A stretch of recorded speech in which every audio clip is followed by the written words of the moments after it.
안녕하세요, 시청자 여러분. 최근에 유튜브에서 화제가 된 영상 하나를 봤습니다. 김상현 대표라는 분이 박보영 목사님을 향해서 교회를 지도할 자격이 없다, 벙어리 개들이다, 온 교인을 속이고 있다, 이런 말씀을 하셨어요. 저는 오늘 이 영상을 보면서 감정적으로 반응하고 싶지 않았습니다. 저도 우파이고 멸공, 반공, 공산주의와 기독교는 공존할 수 없다는 확실한 입장에 있지만 박보영 목사님을 비판하는 김상현 대표의 말에 마음이 무거워 이렇게 유튜브 영상을 만들게 되었습니다. 오늘 이 영상은 김상현 대표를 공격하거나 미워하기 위한 영상이 아닙니다. 김상현 대표를 비롯해서 모든 시청자들께서 말씀을 통해서 분별하시는 은혜가 있기를 바라는 마음으로 제작하게 되었습니다. 박보영 목사님을 비판하는 김상현 대표의 유튜브 영상 내용을 몇 가지 성경적 기준으로 분별하고자 합니다. 먼저 김상현 대표는 박보영 목사님이 임진영 목사님을 케냐로 보낸 것을 두고 목사 자격이 없다, 교만하다고 단정 지으셨습니다. 로마서 14장 4절을 보겠습니다. 남의 하인을 비판하는 너는 누구냐? 그가 서 있는 것이나 넘어지는 것이 자기 주인에게 있음에 그가 세움을 받으리니 이는 그를 세우시는 권능이 주께 있음이라. 교회 내부의 인사와 사역 배치는 그 교회의 질서와 당사자 간의 영적 지도 아래 이루어지는 일입니다. 제3자가 내막을 온전히 알지 못한 채 하나님의 종을 자격이 없다고 심판하는 것은 하나님의 주권을 침범하는 행위입니다. 임진영 목사님이 케냐에 간 내용도 제대로 알지 못하면서 성도들의 댓글을 통해서 그렇게 짐작하고 하나님의 종을 판단하는 것은 큰 죄악입니다. 혹시 박보영 목사님께서 잘못한 점이 있다고 할지라도 하나님의 종이 서고 넘어지는 것은 그 주인 되신 하나님께 달려 있습니다. 김상현 대표는 하나님이 아닙니다.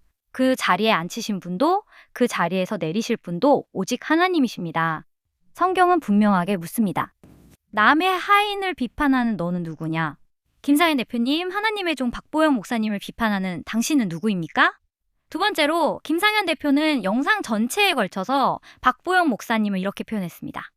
그렇게 믿음 좋은 척 온 교인을 속이고 있지 마십시오. 하나님 앞에서 교만하신 것 같아요. 맨날 스스로 주의종 하고 높이지 마십시오. 여러분, 이것은 단순한 비판이 아닙니다. 이것은 정죄입니다. 이것은 판결입니다. 재판관은 오직 한 분이십니다. 하나님이십니다. 야고보서 4장 11절에서 12절에는 형제들아 서로 비방하지 말라. 형제를 비방하는 자나 형제를 판단하는 자는 곧 율법을 비방하고 율법을 판단하는 것이라. 입법자와 재판관은 오직 한 분이시니 너는 누구이기에 이웃을 판단하느냐. 김상현 대표님, 하나님의 종 박보영 목사님을 정죄하는 당신은 누구입니까? 또한 김상현 대표는 공산주의를 말하지 않으면 진짜 목사가 아니다라는 본인만의 기준을 세우고 목사님들을 가짜로 몰아세우셨습니다. 성경은 공산주의 비판 여부를 목자의 자격 기준으로 삼지 않습니다. 복음의 핵심은 예수 그리스도입니다. 정치적 스탠스가 다르거나 침묵한다고 해서 멸망할 것이라거나 개라고 비하하는 것은 복음의 정신인 사랑과 온유함을 저버린 처사입니다. 성경에서 말하는 진짜와 가짜는 열매로 안다고 말씀하셨습니다. 박보영 목사님은 삶의 열매가 있는 주의 종입니다. 이 시대에 저렇게 순종하며 많은 제자들을 길러내며 성령의 열매를 맺은 종이 어디에 있습니까? 김상현 대표님은 성령의 열매가 있습니까? 성령의 은사가 있습니까? 당신이 광고하고 있는 멸공떡볶이 수입으로 어떤 소외된 자들을 돕고 계십니까? 당신이 도대체 누구인데 가짜와 진짜 주의종을 나눌 수 있습니까? 성경에는 가짜와 진짜는 그 열매로 알리라고 하셨습니다. 무슨 근거로 박보영 목사님을 가짜라고 하십니까? 김상현 대표는 영상에서 한국 교계 목사들을 향해 이렇게 말했습니다. 벙어리 개들 짖지도 못하는 개처럼 살고 계십니까? 이 말을 들으면서 저는 정말 마음이 아팠습니다. 이것은 비판이 아닙니다. 이것은 하나님의 종들을 향한 언어 폭력입니다. 아무리 옳은 주제를 다루고 있다 하더라도, 아무리 열심히 있다 하더라도 언어가 이렇게 된다면 그것은 이미 성령의 열매가 아닙니다. 성령의 열매는 온유와 절제입니다. 과연 김상현 대표에게 성령의 열매가 있는지 묻고 싶습니다. 또한 김상현 대표는 에스더서 4장을 인용했습니다. 모르드게가 에스더에게 말한 그 말씀, 네가 침묵한다면 너와 네 집이 멸망할 것이다. 이것을 박보영 목사님께 직접 적용하면서 일종의 경고, 저주처럼 사용하셨습니다.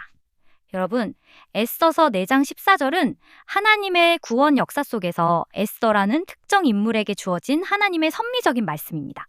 이것을 자신의 정치적 주장에 동의하지 않는 목사를 향해 경고의 말씀으로 끌어다 쓰는 것은 성경의 심각한 오용입니다. 하나님의 말씀은 우리의 주장을 강화하기 위한 도구가 아닙니다. 김상현 대표가 반공과 멸공, 그리고 대한민국에 공산주의가 들어오지 못하도록 의식을 깨우는 일을 하는 것은 정말 필요한 일이라고 생각됩니다. 그러나 남의 종을 비판하면서 유튜브에 떡볶이 광고를 하면서 이런 일을 하는 것은 덕이 되지 않습니다. 마치도 예수님 당시의 열심당원들처럼 민족적 열의가 충만했지만 그들은 혈과 육으로 나라를 회복하려는 반정부 시위대일 뿐이었습니다. 김 대표님께 한마디 권면한다면 나라가 공산화되지 않도록 먼저 하나님 앞에서 우십시오. 얼마나 나라를 위해서 우셨습니까? 눈물로 기도하지 않고는 이런 말을 유튜브에 꺼내지 마십시오. 박보영 목사님은 철저히 공산주의를 거절하시면서도 한 영혼이라도 실족하지 않게 하시고 그 영혼들을 천국으로 이끄시고자 강단에서 정치 이야기를 하지 않으실 뿐입니다.